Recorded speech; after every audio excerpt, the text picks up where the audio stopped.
Allez, je donne la bouche contemplée. Et alors? Allez, fort, Isaac, personne ne comprend. Oui, alors, ok.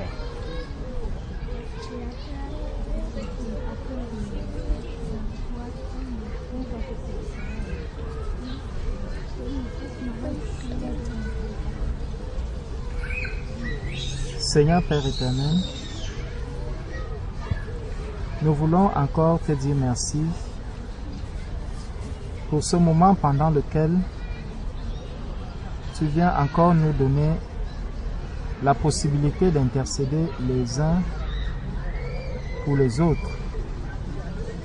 Père, voici ces deux sujets de prière concernant la maladie de la grand-mère et de notre frère Eric. Seigneur, tu nous as donné le pouvoir de guérir les malades, de chasser les démons. Père, nous ordonnons maintenant,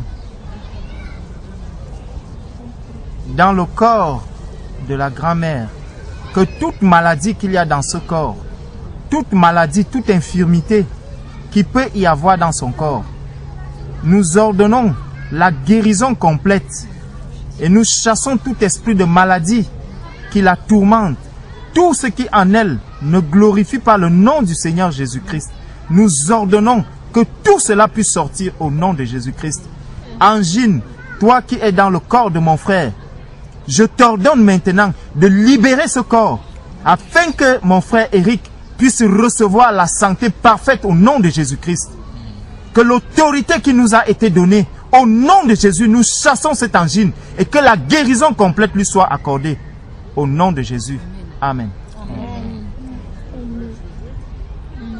Seigneur, que quelqu'un souffre de l'angine et que leur grand-mère ne souffre plus de diabète, qui a été ressenti, Seigneur, que ce soit reçu et qu'elle ne refuse plus.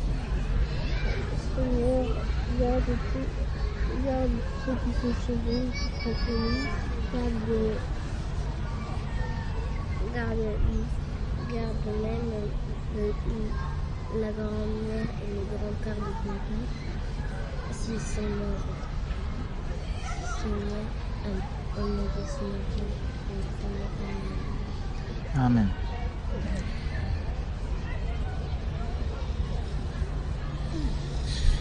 Il y a plus de sujet. Et dit quoi? Un autre sujet de prière. Un autre sujet de prière. Pour les enfants, que la paix parmi les enfants, parce qu'il y a beaucoup de pleurs. Amen. On apprend à se pardonner, être patient les uns avec les autres. Et qu'on prie pour toutes les personnes qui sont dans ce parc. Moi, je prie aussi pour que le Seigneur nous rajoute aussi, que l'église de Strasbourg croisse aussi, parce qu'on est sur une famille. Le Seigneur pourrait nous bénir aussi par d'autres familles pour nous retrouver, pour le louer. Ce serait bien. Amen.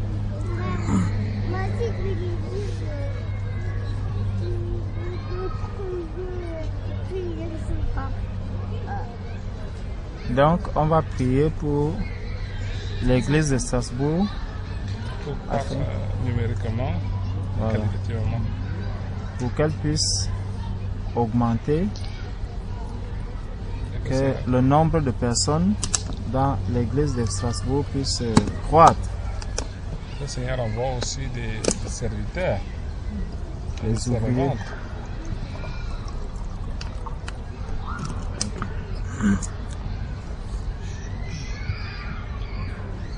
Allons-y. Seigneur, nous te disons merci pour le souffle de vie que tu nous as accordé. Nous te disons merci pour ce parc parce que c'est toi qui nous as permis de venir ici et de te louer, de te rendre toute la gloire. Seigneur, nous te prions pour toutes les personnes qui sont dans ce parc. Garde-les, fais qu'elle puisse se convertir et croire en toi. Et Seigneur, fais que l'église de Strasbourg puisse augmenter et que tu mettes dans cette église des servantes et des serviteurs pour t'adorer, pour prêcher ta parole. Et Seigneur, nous te prions pour que nous, les enfants, nous puissions nous pardonner les uns des autres, nous puissions nous pardonner et que nous arrêtions de nous quereller. Au nom du Seigneur Jésus-Christ, j'ai prié. Amen. Amen. Éternel Dieu des armées, béni soit ton nom, Père. Nous voulons t'élever, nous voulons glorifier encore, Seigneur, ton nom. Non pas ce que nous voulons, mais ce que toi tu as prévu pour ce jour. Seigneur, quand tu nous regardes du haut de ton trône, Père, tu vois, Seigneur, ces hommes, ces femmes que tu es attirés à toi pour ton admirable lumière. Tu t'es attiré à toi, Papa, pour ta gloire, pour que nous puissions te représenter sur terre. Mais nous nous rendons compte, Seigneur, que nous n'arrivons pas à accomplir. Nous n'arrivons pas, Seigneur, à te représenter valablement. Parce que toi, l'Éternel, quand tu étais sur terre, Père, tu ne te cachais pas. Tu allais de lieu en lieu et tu accomplissais, Papa, la volonté de ton Père. Amen. C'est pourquoi nous voulons encore te prier, Papa, par rapport à nos défaillances, par rapport à nos manquements. Parce que si tu nous places dans une ville, tu nous places dans un endroit, parce que tu veux te servir de nous. Tu dis, Seigneur, dans ta parole, qu'il persévérait dans la communion fraternelle, il persévérait dans la fraction du pain. Et chaque jour, Papa, tu ajoutais à l'église ceux-là qui étaient sauvés. Donne-nous d'abord de persévérer, Père, sur ce qui nous revient, Seigneur. Parce qu'il y a un chemin que tu as tracé pour nous. Nous voulons rester sur ce chemin-là. Nous voulons nous plaire dans ces voies. Nous voulons te servir véritablement, non pas selon ce que nous pensons, mais selon ce que tu disposes pour ce temps. Car nous sommes, Papa, là pour t'honorer, pour te plaire, pour connaître ta volonté et pour l'accomplir, Papa, pour la manifester, pour la vivre, pour que tu nous laisses, Papa, que nous te laissons nous conduire en toutes circonstances, afin que tu sois révélé. Regarde ce père, regarde ces hommes et ces femmes, Seigneur, qui ne savent ce que nous sommes venus faire. Mais si toi, l'Éternel Dieu, tu avais été en ce lieu, Père, tu aurais accompli de grands miracles, des grands signes. Tu te serais révélé à ces hommes, notre Dieu et notre Père. Nous ne voulons pas, Seigneur, simplement être des personnes qui supplantent le décor, mais nous voulons être des instruments entre tes mains. Comme tu l'as voulu, Père, que rien ne nous empêche de marcher dans ta volonté parfaite, d'être, Seigneur, des ambassadeurs partout où tu nous envoies. Car nous avons eu cette ordre de mission d'aller de par le monde et annoncer ta bonne nouvelle. Mais nous n'y arrivons pas, Seigneur. Aide-nous à manifester la vie de Christ, la vie des disciples, ceux-là qui t'ont servi avec consécration. Quand ils t'invoquaient, Père, le nom de Jésus accomplissait de grandes choses. Père, que ce soit, qu'il nous en soit de même fait, qu'il nous en soit donné de même, Papa, afin qu'au travers de ton nom, Seigneur, que nous invoquons, que nous voyons des délivrances, que nous voyons des guérisons, que nous voyons des âmes, Seigneur, quitter des ténèbres pour ton admirable, mais parce qu'encore en ce jour tu veux sauver, encore en ce jour tu veux te révéler le grand et le véritable, celui-là qui ne change pas, celui-là qui est miséricordieux, lent à la colère, mais très riche en bonté. Nul n'est comparable à toi, Seigneur. Nous ne pouvons compatir mieux que toi, Seigneur. Nous voyons ces hommes, ces femmes, nos membres de famille qui souffrent dans leur corps de chair. Mais notre Dieu est vivant. Notre roi est assis sur le trône. Il règne, il préside de toutes choses. Père, en un claquement de doigts, en un clin d'œil, tu as accompli de grandes choses. Père, nous voulons encore nous remettre entre tes mains, afin que tu nous donnes de devenir meilleurs, que cette parole que nous recevons jour après jour, nous donne d'être des instruments entre tes mains, d'être, Seigneur, le sel véritable de cette terre, afin que nous demeurons toujours savoureux, Père, et que tu saches, Papa, nous envoyer là où tu as besoin de sauver, Seigneur, de révéler ce caractère de Christ que nous avons reçu de toi. Béni sois-tu pour cet instant. Seigneur, regarde la maman qui souffre, Seigneur, du diabète. Il n'y a que toi pour la guérir. Il n'y a que toi, Seigneur, pour lui donner de sortir de cette vaine manière de vivre, pour se repentir véritablement et te saisir. Père, qu'il ne soit pas trop tard pour elle, mais qu'elle ait la possibilité de renoncer à cette vaine manière de vivre pour te servir. Comme, Seigneur, sa petite fille a si bien dit, ne permets pas que la mort la trouve dans cette situation, dans cette posture qui ne te glorifie pas, mais qu'il lui soit accordé par la prière de cet enfant de trouver grâce à tes yeux. Au nom de Jésus, qu'est-ce que le diabète? Nous condamnons, nous contreparons, nous chassons le diabète du corps de la maman. Qu'elle retrouve la santé au nom puissant de Jésus. Qu'elle se lève, qu'elle serve l'Éternel, qu'elle renonce, Papa, à tout ce dans quoi elle s'est engagée pour se consacrer véritablement et qu'elle soit un témoignage autour d'elle. Oh Dieu, rien n'est impossible dans tes mains. Heureux sont ceux-là qui croient.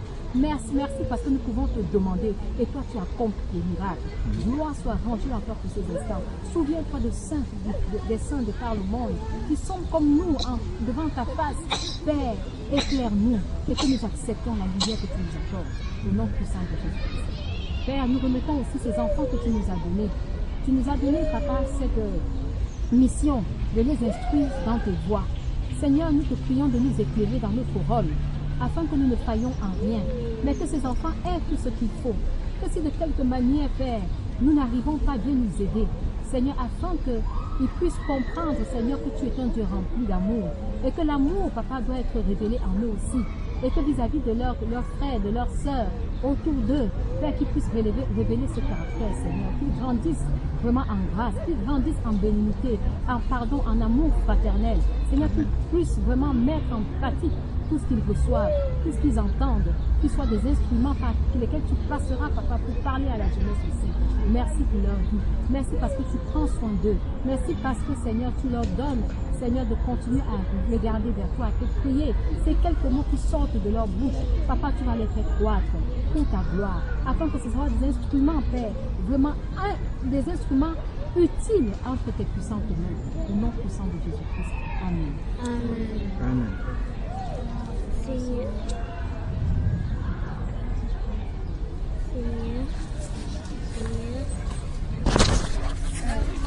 je te prie pour les ceux qui sont ici dans ce parc.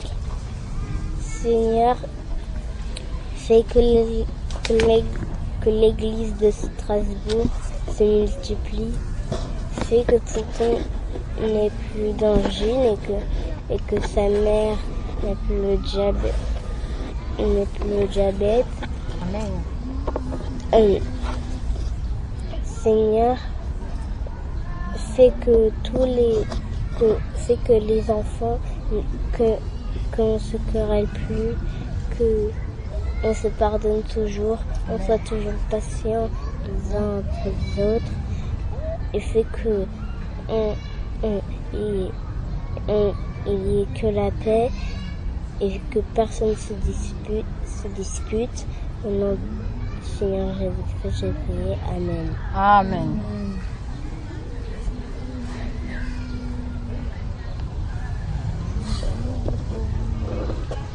Quand d'autres voulaient prier. Merci Seigneur parce que je te glorifie une fois de plus ce jour.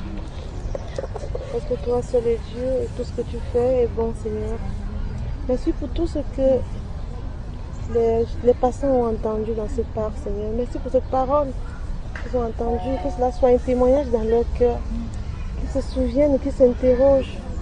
Utilise ce canal Seigneur pour parler à ceux-là qui ont écouté le chant tout à l'heure. Seigneur, nous regardons autour de nous, nous voyons des gens passer, nous voyons ceux qui sont venus se reposer.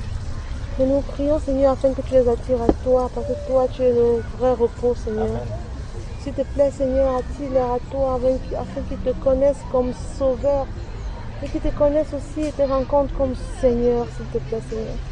Nous t'en supplions Père éternel, aie compassion de tous ceux-là qui sont autour de nous et qui vaguent à leurs occupations, qui ne pensent pas à toi Seigneur. S'il te plaît, enlève le voile de leurs yeux et ramène-les à la maison, je t'en supplie Seigneur. Au nom de Jésus-Christ. Amen.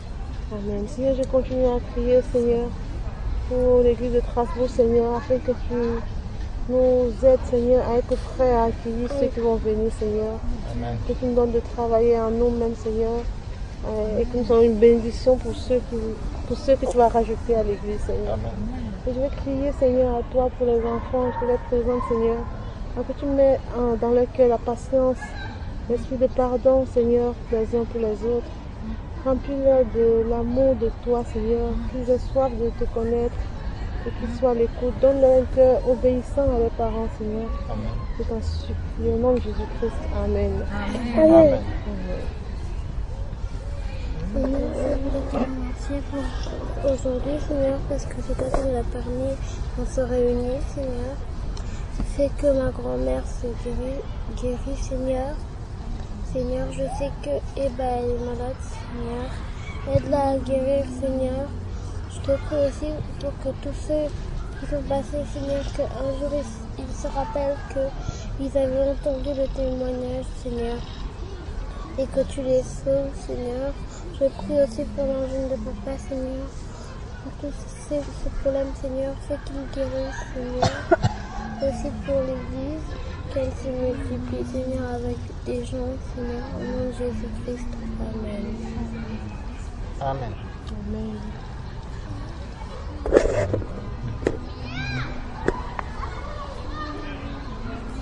Ok. J'ai une petite exhortation à nous donner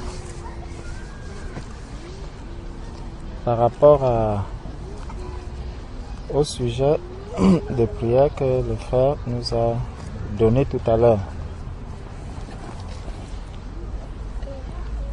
Donc le frère disait qu'on prie afin que le nombre de personnes dans l'église de Strasbourg augmente.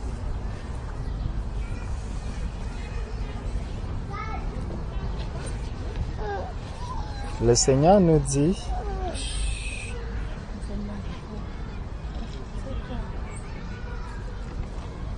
dans 1 Timothée chapitre 2.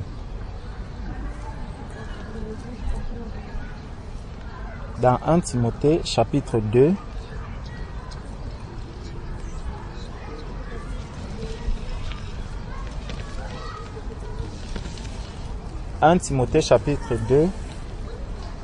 il est écrit: j'exhorte donc avant toute chose à faire des prières, des supplications, des requêtes, des actions de grâce pour tous les hommes. Donc, on est arrivé, on a prié pour les autorités de ce pays, on a prié pour les personnes, oui, pour la ville de Strasbourg, on a prié. Donc, c'est conformément à ce verset de 1 Timothée chapitre 2 au verset 1.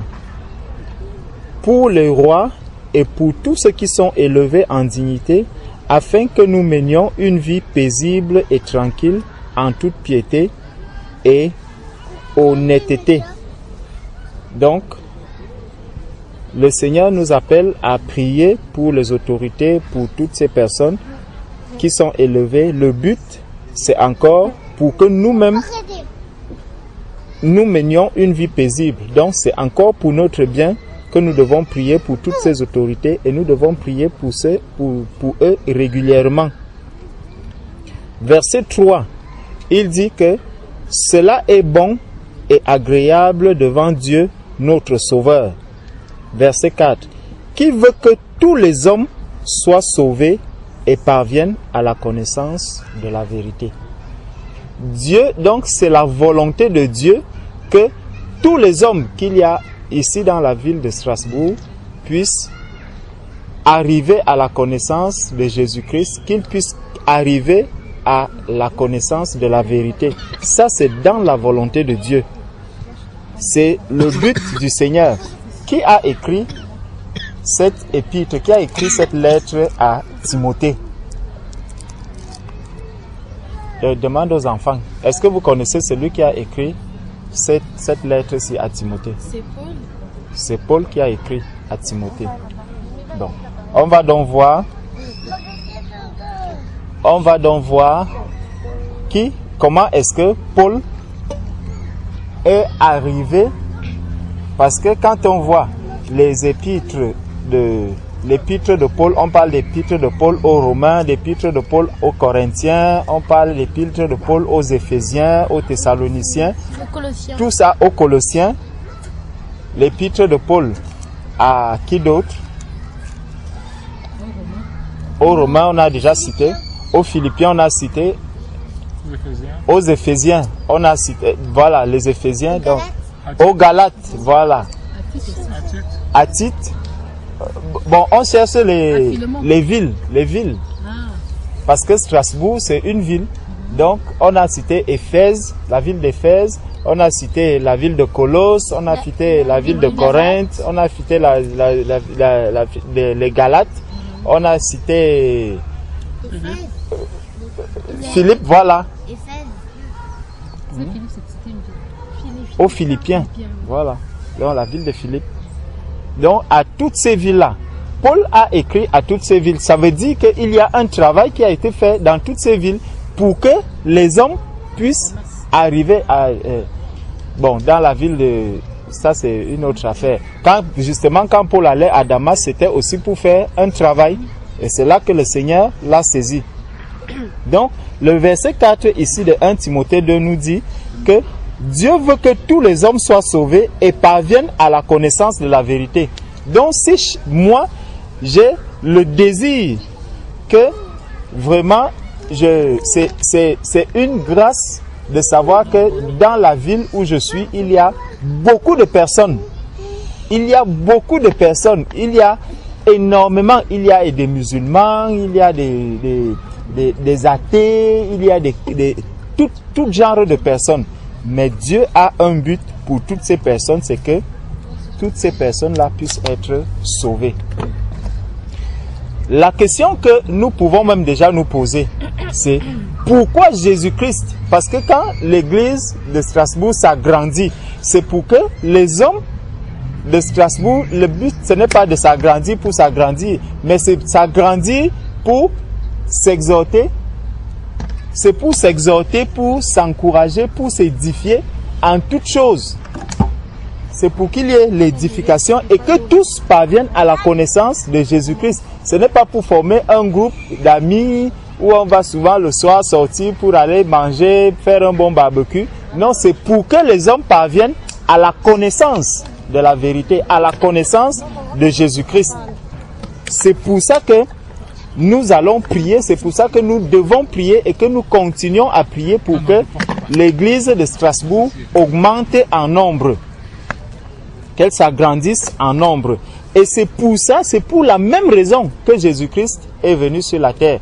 Parce que le Seigneur nous dit dans Jean 3,16 que car Dieu a tant aimé le monde qu'il a donné son Fils afin que quiconque croit en lui ne périsse point mais qu'il ait la vie éternelle. Donc que tous les hommes puissent être sauvés. C'est pour ça que Jésus-Christ est venu sur la terre.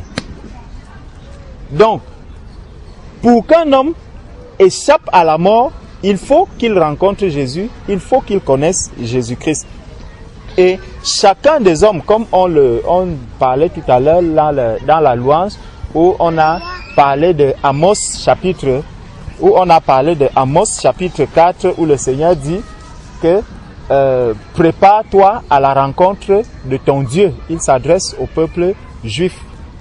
Prépare-toi à la rencontre de ton Dieu. Donc, il s'adresse à tous les hommes, que ce soit un païen, que ce soit un chrétien. Chacun de nous doit se préparer à la rencontre du Dieu que nous avons servi. Nous devons nous préparer également à la rencontre de ce Dieu pour faire quoi? Pour lui rendre des comptes par rapport au travail que l'on aura accompli. Donc, chacun à son niveau a un travail à faire pour que tous les hommes puissent être sauvés. Jésus est venu sur la terre, il a fait son travail pour que les hommes puissent être sauvés. Il a donné sa vie à la croix, il est mort à la croix, il a amené avec lui des disciples pour leur montrer le travail qu'ils devaient rester sur la terre faire, le travail qui devait être accompli pour pérenniser le travail qu'il a commencé. Parce que chacun de nous doit savoir une chose, c'est que les œuvres que j'accomplis sur la terre vont me suivre. Donc, je viens aujourd'hui, nous sommes là, on est en train de parler, on est en train de partager. Mon souci, mon désir devrait être que, après avoir fait ce travail, qu'il y ait justement d'autres personnes qui vont continuer le travail. C'est pour ça que Jésus, quand Jésus arrive, Jésus savait que, comme lui-même a dit que mon royaume n'est pas de ce monde. Donc il est venu pour faire un travail pendant un moment et après un moment il devait partir et les disciples, les apôtres qu'il a laissés devaient continuer le travail qu'il a commencé. Donc chacun de nous aussi doit préparer la relève.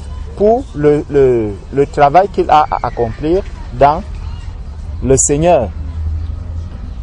Donc, prenons maintenant, au lieu de prendre le cas de Jésus-Christ lui-même, prenons le cas de l'apôtre Paul, comme celui qui avait écrit à Timothée, le verset qu'on a lu dans 1 Timothée 2. Allons donc voir maintenant dans Acte 9. Dans Acte 9.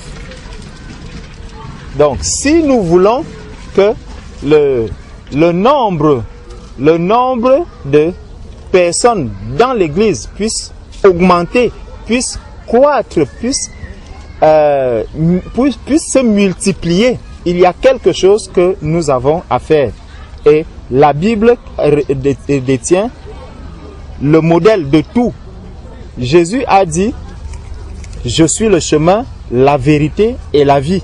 Donc, il est le chemin par lequel nous devons suivre. Et l'apôtre Paul a dit, soyez mes imitateurs comme je le suis de Christ. Donc, il a imité le modèle de Christ. Acte chapitre 9. Acte chapitre 9. Ça, c'est justement, comme la sœur parlait de Damas. Saul qui était sur le chemin de Damas. Au verset... commençons au verset 10. On va aller du verset 10 au verset 15. Or, il y avait à Damas un disciple nommé Ananias. Le Seigneur lui dit dans une vision, Ananias, il répondit, me voici Seigneur. Et le Seigneur lui dit, lève-toi, va dans la rue qu'on appelle la droite et cherche dans la maison de Judas un nommé Saul de Tarse.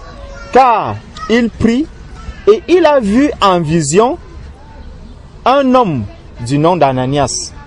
Saul est en train de faire quoi? On nous dit que Saul est en train de prier. Saul est en train de prier. Regardons bien ce qui se passe. Le Seigneur a appelé Saul. Si on commence au verset 1, le Seigneur appelle Saul. Quand il appelle Saul, il arrête en chemin et il lui donne, il lui parle en lui disant, qui es-tu? Saul demande, qui es-tu Seigneur? Et le Seigneur lui dit, je suis Jésus que tu persécutes. Il te serait dur de regimber contre les aiguillons. Saul va donc demander au Seigneur, il a demandé au Seigneur, que veux-tu que je fasse? Saul va donc entrer dans la ville et il va rester là un moment. Le Seigneur envoie donc quelqu'un vers Saul. Il envoie qui? Il envoie un disciple nommé Ananias. Donc, le disciple Ananias a déjà un travail qu'il va faire où? Dans la ville de Damas. Dans la ville de Damas, le disciple Ananias a un travail qu'il va faire. C'est qu'il va aller vers Saul qui cherche déjà le Seigneur. Il y a dans la ville de Strasbourg certainement des personnes qui sont en train de chercher le Seigneur. Mais elles ont besoin qu'un disciple aille vers ces personnes pour accomplir une mission selon la volonté du Seigneur qui est que tous les hommes puissent être sauvés. Le Seigneur envoie donc le disciple Ananias. Le Seigneur dit dans une vision, Ananias, il répondit, me voici Seigneur. Et le Seigneur lui dit, lève-toi, va dans la rue qu'on appelle la droite et cherche dans la maison de Judas un nommé Saul de Tarse. Donc c'est dans une maison même que se trouve Saul. Et c'est dans cette maison aussi que le Seigneur envoie Ananias. Je ne sais pas si on voit bien ce que le Seigneur est en train de faire. Ananias est là, c'est un disciple. Le Seigneur l'envoie dans une maison. Qui dit maison dit une famille. Justement, il l'envoie là où il y a des hommes, là où il y a des personnes. Et il lui dit que c'est là-bas, il y a quelqu'un là-bas qui me cherche. Donc chacun de nous, nous devons comprendre que lorsque nous sommes des disciples à un endroit, demeurons dans la prière pour demander au Seigneur, Seigneur, vers qui est-ce que tu m'envoies pour que j'aille accomplir un travail. Si je n'ai pas encore eu une révélation claire et nette par rapport à cela, je demeure en prière et je fais ce que le Seigneur attend de tout disciple, comme on va le voir Saul là en train de faire.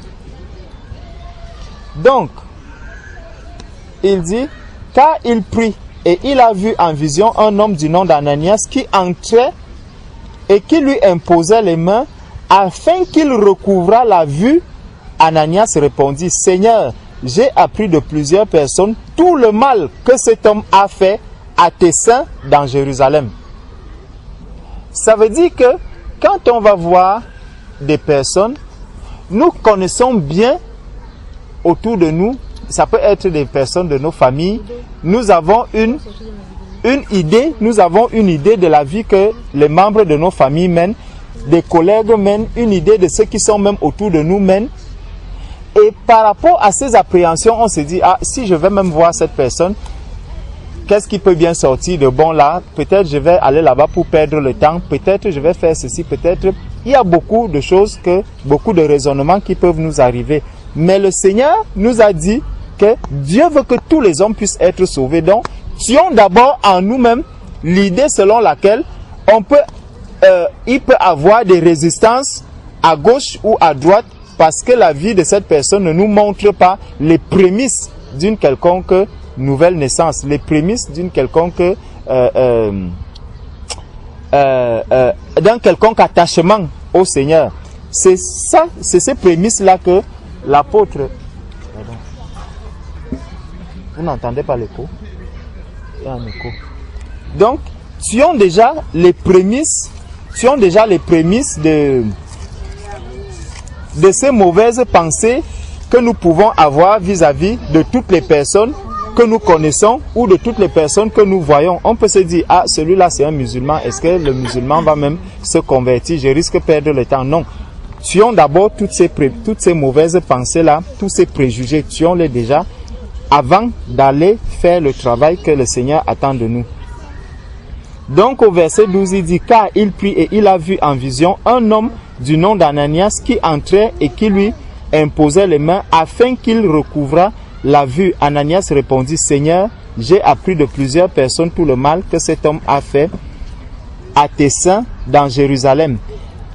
Et il a ici des pouvoirs de la part des principaux sacrificateurs pour lier tous ceux qui invoquent ton nom. Donc on a toutes les informations sur la vie de Saul, sur le travail que Saul est en train de faire. On a toutes ces informations concernant Saul et ça devient un blocage pour que Ananias, qui est un disciple du Seigneur, aille vers Saul pour faire le travail que Dieu attend de lui. Donc, les informations que je peux avoir d'un homme, dans la vie d'un homme, peuvent être un blocage pour que les disciples aillent effectivement vers ces hommes-là pour parler, pour faire le travail que Christ attend de ces disciples dans la vie de cette personne.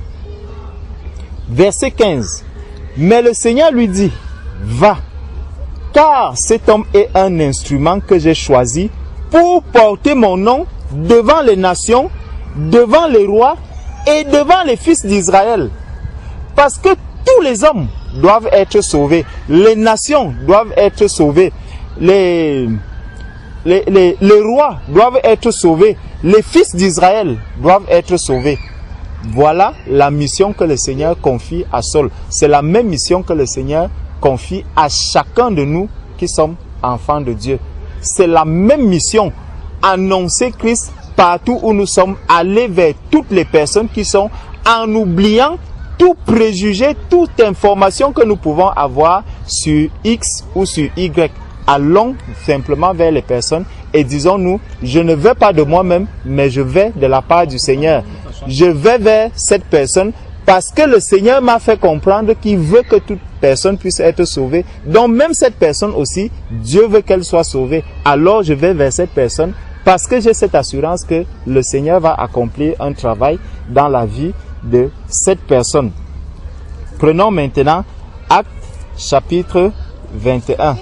On va voir comment est-ce que Actes des Apôtres chapitre 21.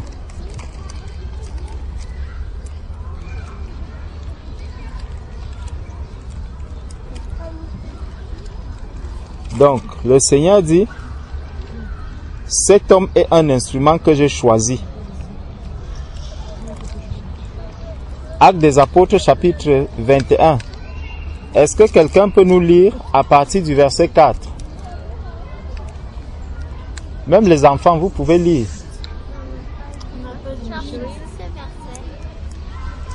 Vous êtes je peux lire à partir de verset 4. Nous trouvâmes les disciples et nous restâmes là 7 jours. Les disciples, poussés par l'Esprit, disaient à Paul de ne pas monter à Jérusalem.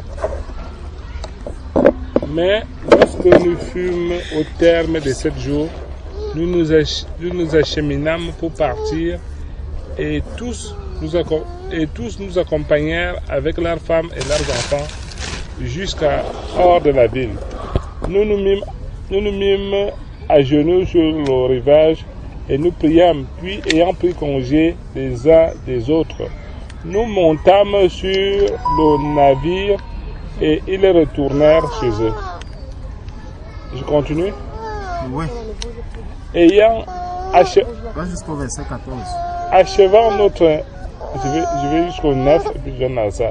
Achevant notre navigation, nous allâmes de Tyr à Ptolémaïs, où nous saluâmes les frères et passâmes un jour avec eux. Nous partîmes le lendemain et nous arrivâmes à Césarée. Étant entrés dans la maison de Philippe l'évangéliste, qui était l'un des 7, nous logeâmes chez lui. Il avait 4 filles vierges qui prophétisaient. Comme nous étions... Tu continues.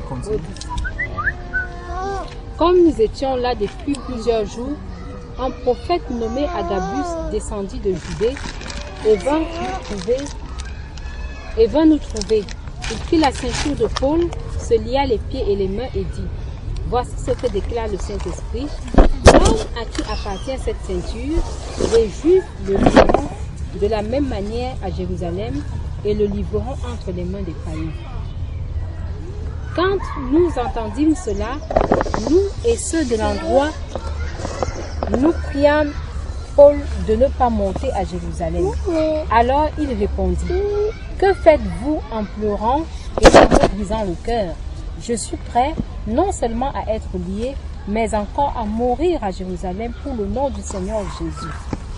Comme il ne se laissait pas persuader, nous n'insistâmes pas et nous dîmes: que la volonté du Seigneur se fasse. Amen. Donc, qu'est-ce qu'on voit ici? On voit l'apôtre Paul qui est en train de faire justement le travail que le Seigneur attendait de lui. Le Seigneur a dit: c'est un homme que j'ai choisi pour porter mon nom dans les nations, devant les rois, devant le peuple d'Israël. Et on voit justement ici l'apôtre Paul qui est en train d'accomplir, il est en train d'accomplir déjà cette mission. Donc, le travail que le Seigneur nous a confié, ce que le Seigneur attend de nous, nous devons nous lancer. L'apôtre Paul, le Seigneur dit, le Seigneur lui promet que non seulement il doit porter son nom vers les nations, mais en plus il doit souffrir pour lui. Il doit souffrir pour lui.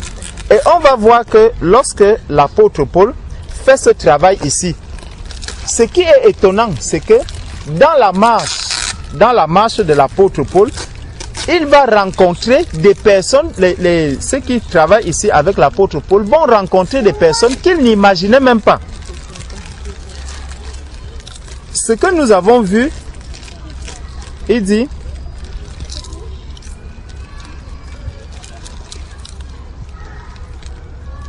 voilà, au verset 7, non, au verset 8, on nous dit: nous partîmes le lendemain et nous arrivâmes à Césarée, étant entrés dans la maison de Philippe l'évangéliste, qui était l'un des 7, nous logeâmes chez lui. On voit le travail des disciples. Quand on fait dans le travail du disciple, on va rencontrer d'autres disciples certainement. Ça veut dire que lorsque nous tournons, si nous tournons dans ce parc-ci, certainement nous allons trouver peut-être en louant ou en évangélisant, parce qu'avant de partir, on va faire l'évangélisation, on va commencer à évangéliser dans le parc. Et on va certainement rencontrer des personnes aussi qui connaissent le Seigneur. Ça va nous faire des rencontres et nous pourrons parler à ces personnes pourront nous édifier, nous aussi nous pourrons les édifier ils nous donneront certainement quelque chose. Nous aussi, nous aurons quelque chose à leur donner de la part du Seigneur. Amen. Donc, au verset 8, nous partîmes le lendemain et nous arrivâmes à Césarée. Étant entrés dans la maison de Philippe l'évangéliste, donc ils ont rencontré Philippe l'évangéliste, qui était l'un des 7, nous logeâmes chez lui. On continue, verset 9. Il avait 4 filles vierges qui prophétisaient. Comme nous étions là depuis plusieurs jours, un prophète nommé Agabus descendit de Judée. Voilà encore quelqu'un d'autre qui rencontre un prophète. Donc, il y a dans le désir d'obéir à la volonté de Dieu, qui est d'attirer tous les hommes en sachant que Dieu veut que tous les hommes soient sauvés. Lorsque nous nous engageons dans cette mission, le Seigneur va mettre des personnes qui nous sont utiles, ces enfants qui ont reçu des grâces particulières sur notre chemin afin que nous bénéficions aussi de ces grâces pour que le travail que nous avons à accomplir soit encore plus puissant, pour que nous recevions des révélations même concernant le travail que nous avons à faire.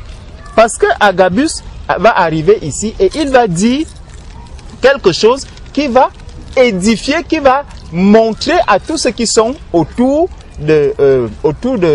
qui sont dans la même mission que Saul. Il va leur montrer quelque chose qui va les préparer aussi aux difficultés qui les attendent. Parce que le travail que nous faisons, nous pouvons arriver dans un parc comme celui-ci, on commence à louer le Seigneur, on partage, la police arrive, comme cela nous était arrivé une fois au parc de Créteil. Donc la police arrive, on commence à nous menacer et tout. Soyons prêts à ce que ces menaces puissent arriver pour la gloire du Seigneur. Quand les hommes vont nous menacer, sachant que nous ne luttons pas contre la chair et le sang, mais nous luttons contre les principautés. Donc attendons-nous à tout. On pouvait être là en train de louer, la police vient nous arrêter. La police vient nous dire, taisez-vous, faites ceci, faites cela. Le Seigneur nous a dit, dans quelques maisons où on vous recevra, laissez-y votre paix. Mais si on vous chasse, chassez la poussière de vos pieds. Donc si on nous chasse d'un parc, cherchons un autre endroit, allons nous réfugier là-bas. Si on nous chasse encore de là, allons dans un autre endroit. Notre royaume n'étant pas de ce monde. Mais partout où nous allons, il faudrait qu'on puisse rencontrer des personnes. Parce que Dieu veut que toutes les personnes puissent être sauvées. Donc, au verset 10, nous dit, comme nous étions là depuis plusieurs jours, un prophète nommé Agabus descendit de Jude et vint nous trouver. Il prit la ceinture de Paul, se lia les pieds et les mains et dit, voici ce que déclare le Saint-Esprit. L'homme à qui appartient cette ceinture, les Juifs le lieront de la même manière à Jérusalem et le livreront entre les mains des païens. Donc, le Seigneur, la parole de Dieu nous dit que Dieu ne fait rien sans le révéler à ses serviteurs, les prophètes. Donc, même toi, quand tu vas rester dans une ville, tu restes dans une ville, lorsque tu cherches le Seigneur dans cette ville-là, Dieu va te révéler les choses profondes qu'il y a dans cette ville. Dieu va te révéler les choses profondes qui vont se passer soit durant ta mission dans cette ville ou même dans le travail que tu as à faire. Donc, il faudrait déjà que ça soit un fardeau que je porte dans mon cœur. Que vraiment, voilà, ça fait des années qu'on est là. Je vois des personnes qui disent qu'ils croient en Dieu, mais comment est-ce que nous pouvons nous rassembler pour vraiment parler du Seigneur tel que cela se doit? Chacun est religieux, chacun mène une vie religieuse, mais la vie véritable de Christ, nous ne la voyons pas. Donc, approchons-nous de ces personnes, allons vers ces personnes. Le Seigneur lui-même, au milieu de toutes ces personnes-là, va nous montrer que celui-ci c'est un enfant de Dieu, c'est quelqu'un avec qui tu dois travailler. Celui-ci c'est un enfant de Dieu, c'est quelqu'un avec qui tu dois travailler. Celui-ci c'est un enfant de Dieu, c'est quelqu'un qui peut t'aider. Celui-ci c'est un enfant de Dieu, voici quelqu'un d'autre, voici. Et là, vous allez tous ensemble avancer. Donc, au verset 13, alors il répondit, que faites-vous en pleurant et en me brisant le cœur? Je suis prêt non seulement à être lié, mais encore à mourir à Jérusalem pour le nom du Seigneur Jésus. Donc, dans la ville de Jérusalem, je suis prêt. Dans la ville de Strasbourg, je suis prêt non seulement, il dit, je suis prêt non seulement à être lié, donc je suis prêt à tout dans la ville de Strasbourg pour que les hommes de Strasbourg puissent être liés, puissent être sauvés, pour que les hommes de Strasbourg puissent entendre parler de Christ, pour que ce groupe dans lequel nous sommes puisse grandir, puisse s'agrandir. Donc, je vais m'y mettre personnellement. Je reste au pied du Seigneur. Je prie, je prie, je prie. Quand je sors, je dis, Seigneur, place devant moi 2 personnes. Seigneur, place devant moi des personnes qui te cherchent véritablement. Je ne veux pas perdre le temps. Je veux aller vers les personnes qui te cherchent afin que nous marchions ensemble, que nous soyons à 2 pour aller faire le travail que tu attends de nous dans cette ville. Des familles et des familles, il y a des personnes qui crient, qui cherchent le Seigneur à gauche, à droite, qui cherchent le Seigneur à gauche, à droite. Lorsque nous sommes venus, il y a justement une sœur que j'exhortais, et le jour où je lui ai dit que je venais à Strasbourg, la sœur me dit, ah, tu vas à Strasbourg, gloire à Dieu, il y a ma sœur qui est là-bas. Il y a ma sœur qui est là-bas. Donc, mon frère, il y a une sœur vers qui nous irons. Moi, je vais aller exhorter la sœur avec toi. Ce travail, c'est toi qui devras le continuer. Dès que moi, je finis la part que le Seigneur m'a confiée, je retourne, comme je t'avais laissé Touré. Donc, c'est des missions que le Seigneur te confie. C'est la tâche que le Seigneur te confie. La première fois, Touré était là, on l'a exhorté. Je t'ai laissé le travail. Voici une autre. La sœur et la dame nous m'a donné rendez-vous pour mardi. Donc, ça dépend de toi maintenant. Le jour où tu es disponible, on part pour que on exhorte ensemble, pour qu'on prenne contact avec la sœur. Ça sera toujours à toi de faire ce travail. Ça ne sera pas moi. Donc, le Seigneur nous appelle et il nous conduit à aller partout pour faire le travail du Seigneur.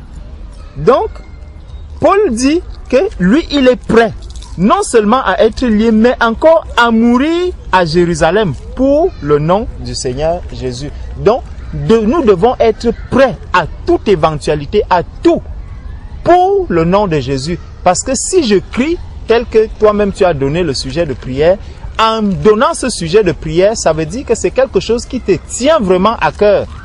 Et le Seigneur valide ce sujet parce que lui-même nous a dit au travers d'un verset qu'il veut que tous les hommes soient sauvés et toutes les nations, comme il a dit à Saul. C'est la même chose, il l'a dit à tout un chacun de ses enfants, à chacun d'entre nous. Que ce soit les sœurs, lorsque une sœur, la première fois, c'est la sœur Liliane qui avait rencontré Touré. On est arrivé, on a exhorté Touré, on a exhorté. Donc, que ce soit les frères, que ce soit les sœurs, partout où nous sommes, nous devons avoir ce désir d'amener vraiment les hommes à la connaissance de Jésus-Christ. Donc, Paul est prêt à souffrir, Paul est prêt à faire tout ce qu'il y a de possible à faire. Allons encore au verset 27. On va voir comment Paul continue le travail.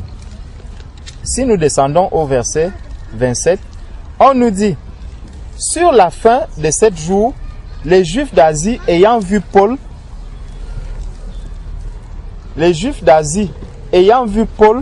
dans le temple, soulevèrent toute la foule et mirent la main sur lui en criant, homme israélite, au secours, voici l'homme qui prêche partout et à tout le monde contre le peuple, contre la loi et contre ce lieu. Il a même introduit des Grecs dans le temple et a profané le saint lieu. On voit que Paul, regardons bien le sujet, le motif d'accusation. Le motif d'accusation à Paul, c'est quoi? Sur la fin de 7 jours, les Juifs d'Asie, ayant vu Paul dans le temple, soulevèrent toute la foule et mirent la main sur lui en criant, « Homme israélite, au secours! Voici l'homme qui prêche où ?» On dit que Paul prêche où? À Jérusalem. Non, non, pas à Jérusalem. Regardez Acte 9, Acte 21. Oui, verset 28. Acte 21, verset 28. On dit en criant homme israélite au secours, voici l'homme qui prêche partout. Il prêche partout et à tout le monde. Donc il ne fait pas d'exception. Il prêche partout et il prêche à tout le monde. Oui, Dieu veut que, voilà, Acte 21, verset 28. Donc Dieu veut que tous les hommes soient sauvés. Prêchons à tous les hommes, parlons à tous les hommes. Ne regardons pas comme Ananias avait des préjugés sur qui était Saul avant. Ne regardons pas ça. Prêchons à tout le monde. Annonçons Christ à tout le monde. Et partout où nous sommes, que ce soit dans mon lieu de travail, dans le tram, dans la rue, partout où je suis, annonçons Christ. Parlons de Christ.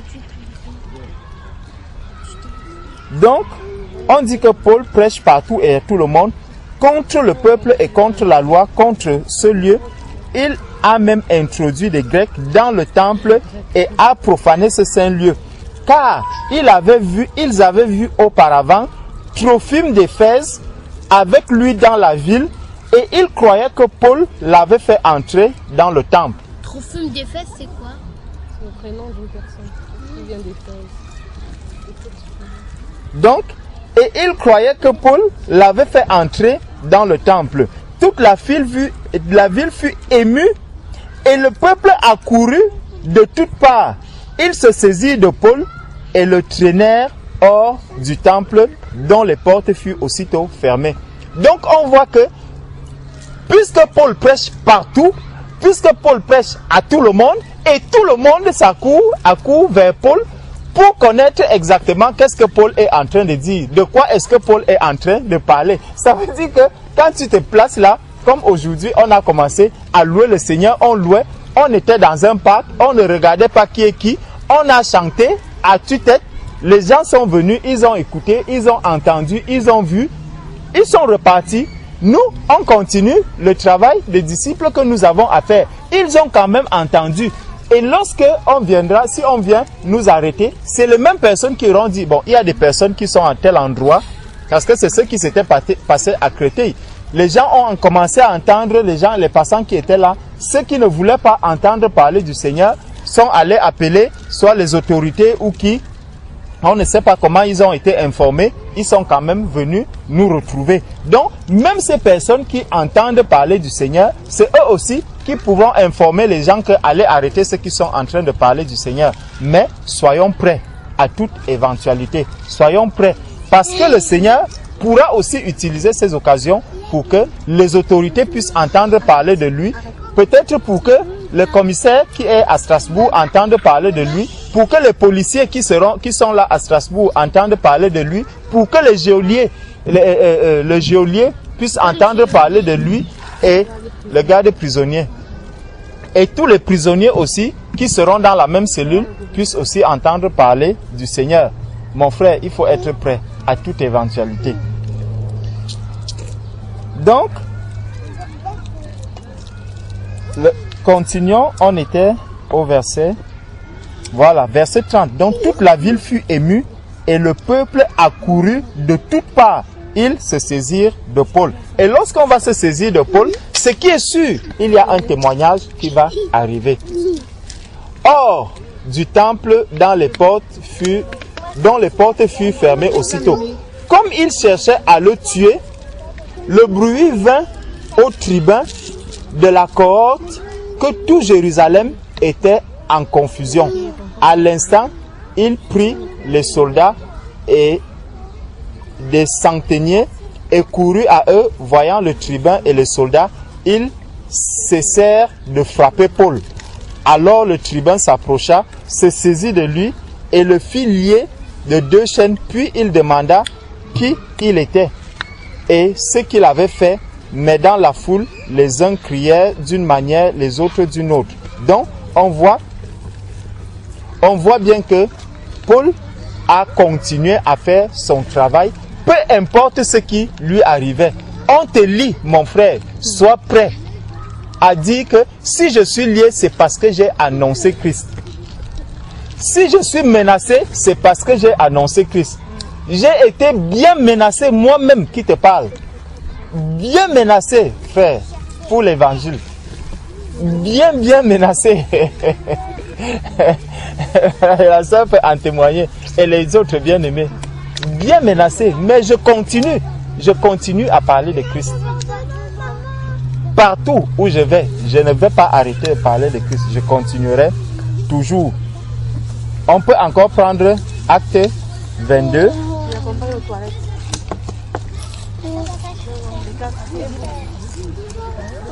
Prenons Acte 22. Oui. Acte 22 à partir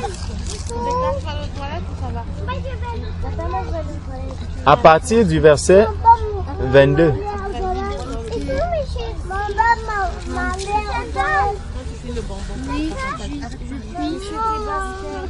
Ou vers commençons au verset 21. Acte 22 à partir du verset 21. Alors il me dit, va, je t'enverrai au loin vers les nations. Ils écoutèrent jusqu'à cette parole. Mais alors ils élevèrent la voix disant, ôte de la terre un pareil homme, il n'est pas digne de vivre. Et ils poussaient des cris, jetaient leurs vêtements, lançaient de la poussière en l'air. Le tribun commanda de faire entrer Paul dans la forteresse et de lui donner la question par le fouet, afin de savoir pour quel motif il criait ainsi contre lui.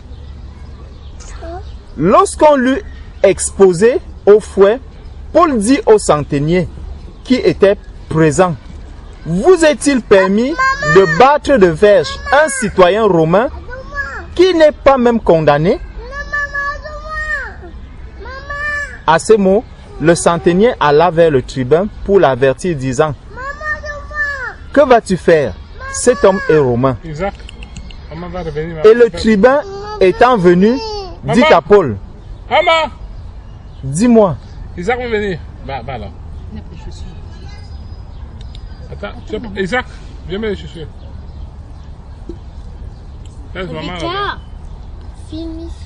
Dis-moi, es-tu romain? Oui, répondit-il. Le tribun reprit, c'est avec beaucoup d'argent que j'ai acquis ce droit de citoyen. Et moi, dit Paul, je l'ai par ma naissance. Aussitôt, ceux qui devaient lui donner la question se retirèrent, et le tribun, voyant que Paul était romain, fut dans la crainte parce qu'il l'avait fait lier. Le lendemain, voulant savoir avec certitude de quoi les Juifs l'accusaient, le tribun lui fit ôter ses liens et donna l'ordre aux principaux sacrificateurs et à tout le Sanhédrin de se réunir, puis faisant descendre Paul, il le plaça au milieu d'eux. Vers chapitre 23. Paul les regards fixés sur le Sanhédrin, dit, homme frère, c'est en toute bonne conscience que je me suis conduit jusqu'à ce jour devant Dieu. Donc, la bonne conscience, elle est nécessaire dans le travail que nous faisons. Il faut être lucide en toutes choses. Donc, ne regarde pas tout ce qui se passe, tout le bruit, tout ce que l'on va dire sur toi. Comment est-ce que Eric, est-ce qu'il n'est même plus normal? On le voit monter, descendre, il marche partout, il ne parle que de Jésus-Christ. Il a des papiers en main pour distribuer, disant que c'est de la part de Jésus. Accepte tout cela. Accepte tout cela. Le souverain sacrificateur Ananias ordonna à ceux qui étaient près de lui de le frapper sur la bouche. Est-ce que tu es prêt, mon frère, à souffrir? Tu veux que... Ananias a dit aux gens de frapper sur la bouche de Paul. Oui. Ça veut dire qu'il était contre Paul. Il voulait en tout cas, il était en train de faire le travail que Satan peut faire devant toute personne qui cherche à faire la volonté de Dieu. Donc quand quelqu'un cherche à faire la volonté de Dieu, on va le combattre. Donc toi-même qui es un enfant, lorsque tu vas faire ce que Dieu attend de toi, même à l'école, tu auras des combats. Tu auras des combats. Tu comprends? Donc tout ce que tu fais de la part de Dieu, si tu le fais là où il y a des personnes qui ne connaissent pas Dieu, ils vont chercher à te fermer la bouche, ils vont faire en sorte que tu ne parles plus de ce Dieu et que tu ne fasses plus ce qui est bien. Mais c'est à toi maintenant de choisir. Est-ce que tu vas faire les choses qui sont du diable parce que les hommes te menacent, ou est-ce que tu vas continuer à faire ce que Dieu attend de toi? Si tu veux faire la volonté de Dieu, les hommes vont continuer à te menacer, mais il ne faut pas avoir peur, parce que Dieu est avec toi. Est-ce que tu comprends?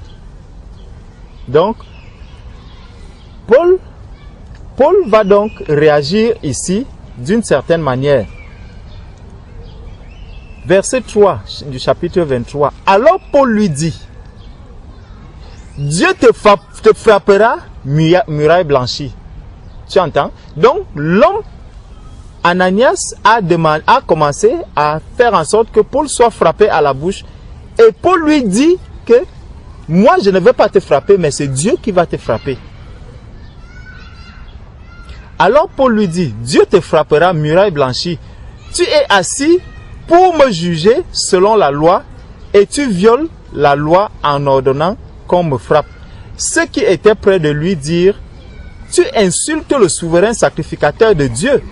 Et Paul dit, je ne savais pas, frère, que ce fut le souverain sacrificateur, car il est écrit, tu ne parleras pas mal du chef de ton peuple. Paul, sachant qu'une partie de l'assemblée était composée de Sadducéens et l'autre de pharisiens, s'écria dans le Sanhédrin, homme frère, je suis pharisien, fils de pharisiens, c'est à cause de l'espérance et de la résurrection des morts que je suis mis en jugement. C'est à cause de l'espérance et de la résurrection des morts que Paul est mis en jugement. À cause de la résurrection des morts, à cause du salut de tous les âmes, mon frère, sors, parle de Christ partout où tu es, annonce Christ partout où tu es, même si cela va te coûter, peu importe ce que cela va te coûter, que ce soit dans ton lieu de travail. N'aie pas peur parce que Dieu est avec toi.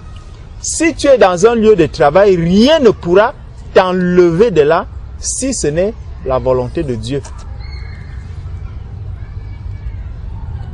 Donc, et il dit donc, verset 7, quand il lui dit cela, il s'éleva une discussion entre les pharisiens et les sadducéens, et l'assemblée se divisa, car les sadducéens disaient qu'il n'y a point de résurrection et qu'il n'existe ni ange ni esprit, tandis que les pharisiens affirment les deux choses.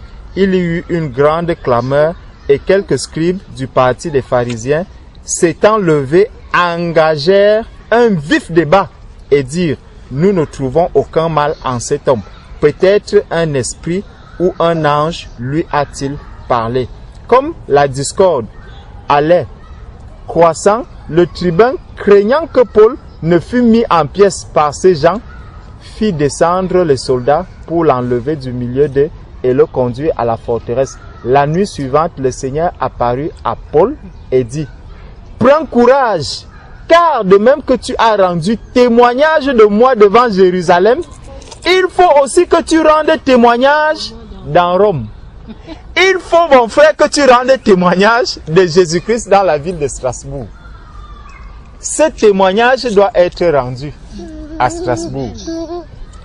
Si ton désir, c'est de voir la communion fraternelle à Strasbourg s'agrandir, la communion fraternelle se passer tous les jours à Strasbourg, comme Dieu le veut, mon frère, le Seigneur te dit que, tel que tu entends que on rend témoignage de Christ à Rome, à Jérusalem, partout, il faudrait aussi que toi, tu puisses rendre ce témoignage-là du Seigneur à Jérusalem. Ce témoignage doit aussi être rendu. Donc, on va continuer. On continue dans...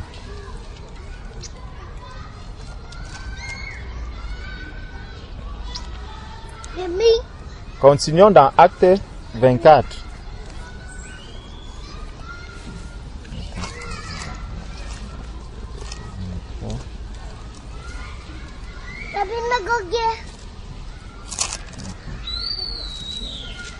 Voilà.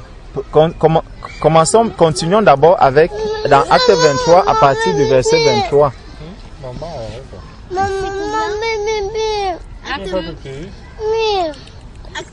Acte 23, à partir du verset 33.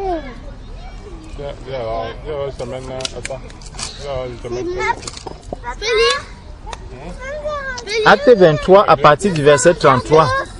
Attendez. Ok.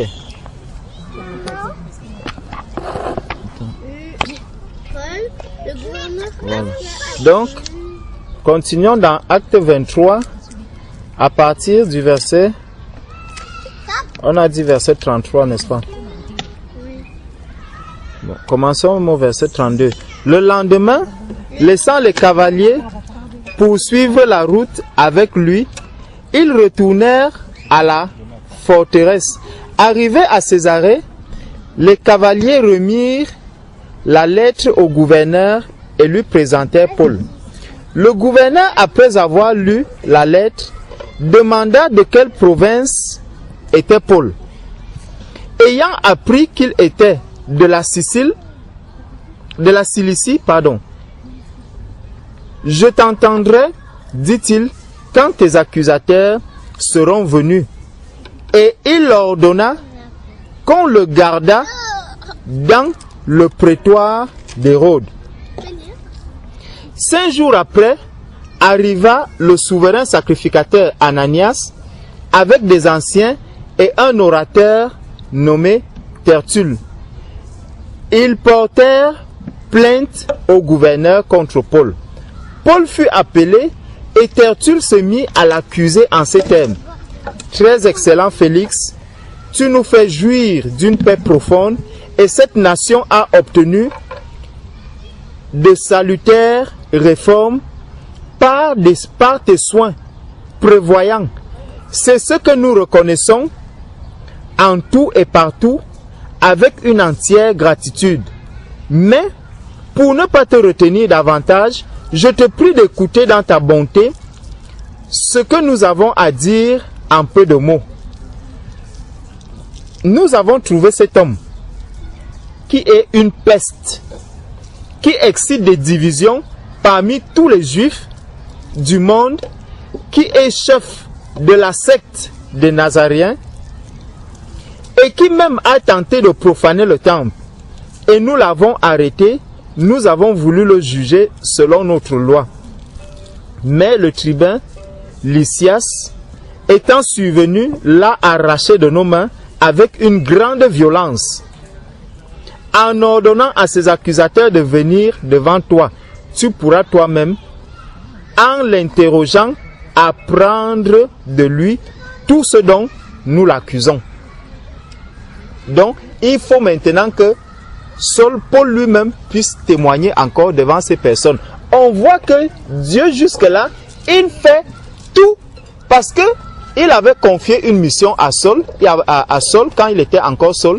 Il a donné cette mission-là à Ananias et on voit Paul qui est en train de faire le travail du Seigneur contre toute la puissance de l'ennemi. Il est en train de marcher sur la puissance de l'ennemi en faisant la volonté de Dieu, en accomplissant ce que le Seigneur attendait de lui, c'est-à-dire aller annoncer le nom de Jésus-Christ, porter le nom du Seigneur devant les nations, devant les autorités, devant tous les Juifs qui sont là en Israël.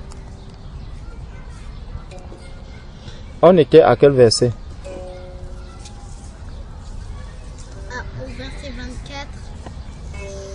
Non, on était au verset 10. On était au chapitre 24, verset 10. Vous êtes déjà fatigué? Non, mais je peux continuer. Attends, tu vas lire après. Verset 10. Après que le gouverneur lui eut fait signe de parler, Paul répondit: sachant que depuis plusieurs années tu es juge de cette nation, c'est avec confiance que je prends la parole pour défendre ma cause. Il n'y a pas plus de 12 jours, tu peux t'en assurer que je suis monté à Jérusalem pour adorer. On ne m'a trouvé ni dans le temple, ni dans les synagogues, ni dans la ville, disputant avec quelqu'un ou provoquant un rassemblement séditieux de la foule. Et il ne saurait prouver ce dont il m'accuse maintenant.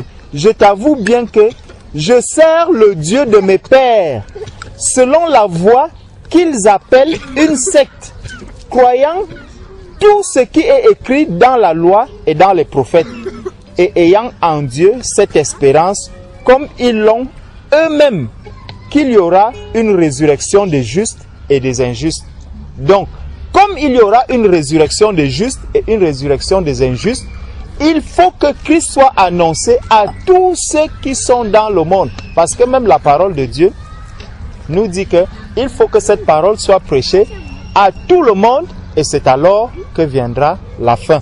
Donc, tant que la parole de Dieu, si nous voulons que Jésus-Christ revienne rapidement, il faudrait que cette parole puisse s'accomplir.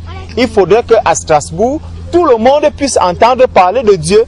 Il faudrait que dans différents parcs de Strasbourg, qu'on entende parler du Seigneur, à différents endroits de Strasbourg, qu'on entende parler du Seigneur, dans les boîtes aux lettres. Allons mettre la parole de Dieu pour que chaque personne, quand il prend, dès qu'il prend un traité d'évangélisation là, il le touche, il est déjà rentré en contact de la parole de Dieu.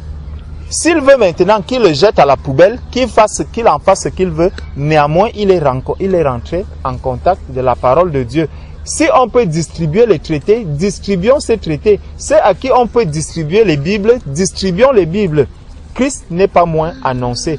Peu importe les moyens que l'on va utiliser pour amener la parole vers toutes ces personnes.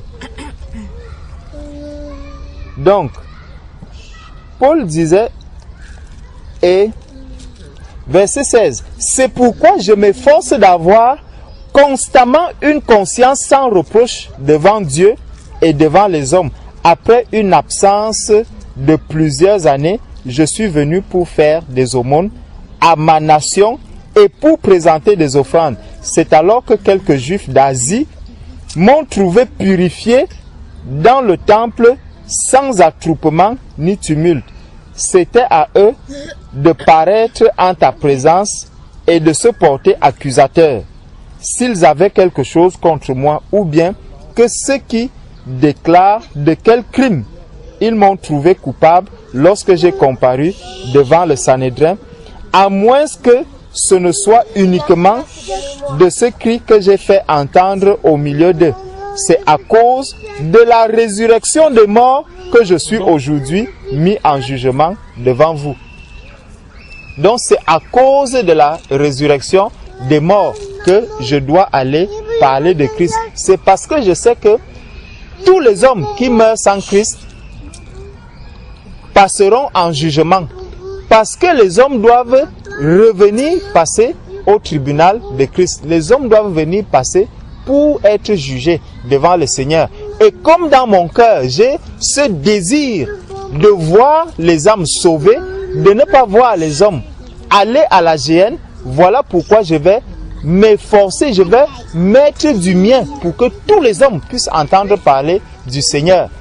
Parce que lorsque je vais voir une âme à la perdition, cela va me faire mal. Cela va entraîner une grande tristesse en moi.